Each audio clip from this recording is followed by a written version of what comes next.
Hey, what's up? It's AJ, and today we're gonna go through the second part or the second tip or secret that I have in order for you to become more socially magnetic to attract more people into your life. So without further ado, let's crack into this.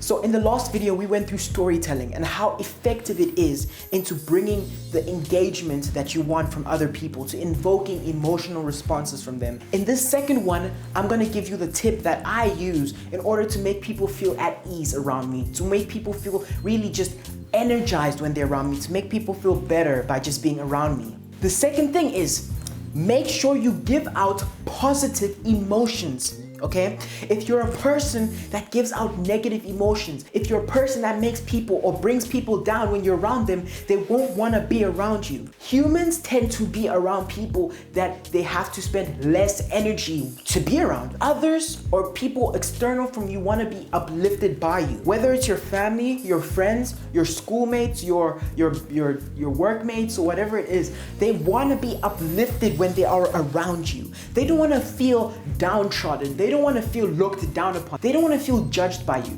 They want to feel as though they can bring down their walls. They can be vulnerable around you when you're there, when you have your presence. Barack Obama is a very good example. When he enters the room, he just draws people in. And he has this ability where when he looks at you, when he talks to you, he makes you feel like you're the only person there. This is what I've observed from interviews. High five. That's you're so strong. You knocked me over. You know, you just gotta kind of let it.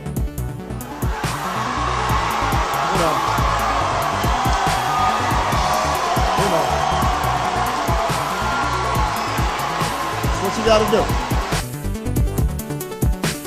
But I get the sense that he does that because he's a very good leader, and he's also a person that is socially magnetic. He's a person that is charismatic. Obviously, if you drag people down in your presence, they will feel like they need more energy to be around you. This is how it goes. If I walk into a room and there are people there and I judge them, I tell them about their flaws.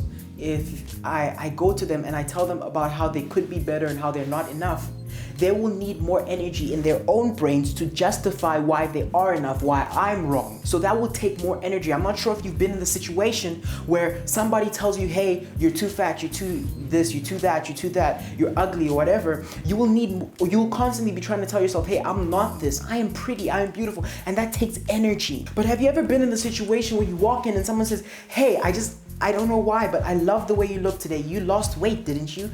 Oh my God, you're so intelligent. You will feel more energetic. You will attack any situations around you with better efficiency. This is for the bosses out there. This is for the employers out there. If you want to connect with your employees, if you want to get them to be more efficient and effective, give them positive emotions.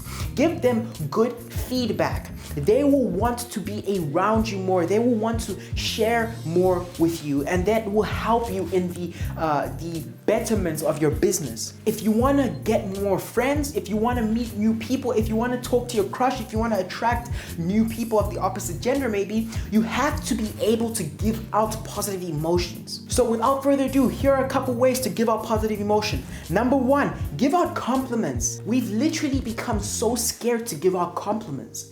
And it's so kind to give somebody else a compliment. It doesn't have to be anything sexual or sensual. It just could be anything. You're walking down the street and you see somebody with shoes you like. Hey, I just love your shoes. Hey, I love your accent. Where are you from? Anything really. But when you give out compliments, you're telling that person, hey, I'm a nice person. I'm somebody you'd want in your life, and they would want to be around you because they automatically feel better around you. Number two, have open body language. When I spoke about the body language or your expressions or your gestures in the other video, I spoke about how many people that are anxious, many people that are scared have their hands up like this in the meeting. Don't have your arms crossed, okay? Maybe you're sitting down and you have your legs crossed. You can't really see my legs, but you have your legs crossed, or maybe you have your hands in your pockets and your shoulders are up tight. That will not work when you want to be charismatic, when you want to be socially magnetic. People want to feel like they can approach you. If you are somebody that is uptight, that is closed off, nobody will want to be around you. Everybody will feel tense around you, and that is not what you want. Number 3, listen intently to what other people have to say without distraction. I cannot tell you how many times I've been in situations with people that literally I'm talking to them, they're like, yeah, that's cool. That does not engage me. That does not help in any situation. If you're in a relationship and your partner is telling you something that impacted them in their day, their story, whatever it is, and you zone out, it makes them feel like they aren't being heard. This is the same thing when you're meeting new people.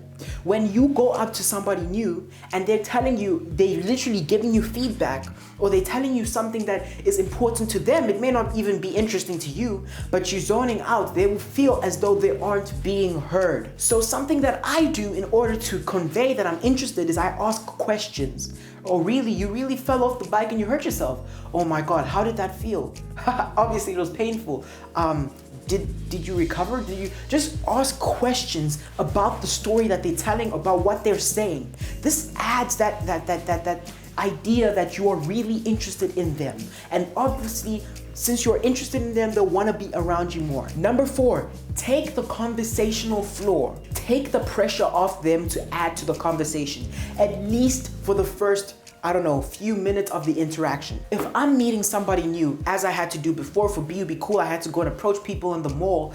I have to do what is called taking the conversational floor. I had to do the 90-10 principle, where I speak 90% of the time and they speak 10% of the time. This is mainly when you're meeting new people. It is not for a relationship that you hold longer and longer. Of course, you want to get to the point, the golden point, where they're talking to you and you're just leaning back and you're just accepting what they're saying and you're just creating a harmonious relationship with them. When you're first meeting somebody, they're not gonna wanna take that pressure, They're not gonna wanna constantly have to say things in order to engage you, because you're the one who's meeting them. You're the one who wants to be socially magnetic to them. So you have to be able to take that conversational floor, to take that pressure off them for saying things, and you have to take control of the conversation. Number 5, and this is actually one of the most effective things that people underestimate. Tell jokes. I spoke about this in my social circle video, basically, where you are telling jokes in order to get you to laugh, because in human psychology, when you laugh together, you're basically creating more rapport. You're creating a better relationship. If you are able to make somebody laugh with you by telling a joke or maybe laughing at their joke, you're building a better relationship faster. So my secret, tell jokes, even if they're corny, even if they make no sense, tell it and laugh and see what happens, because you try until it doesn't work. So that was the second video, that was the second part, that was my second tip on being more socially magnetic. I hope that this tip impacted you. I hope that you feel like you got value from this video. If you did, just go and like the video. It literally takes 3 seconds. Make sure you go to the comments, ask anything. If you want me to make more social videos, as I said before, go to the comments and say, I want more social videos, and I will check it out and I will like it and I will do more. I will see how many people requested it and I will do more. So without further ado, thank you for watching this video. Stay safe.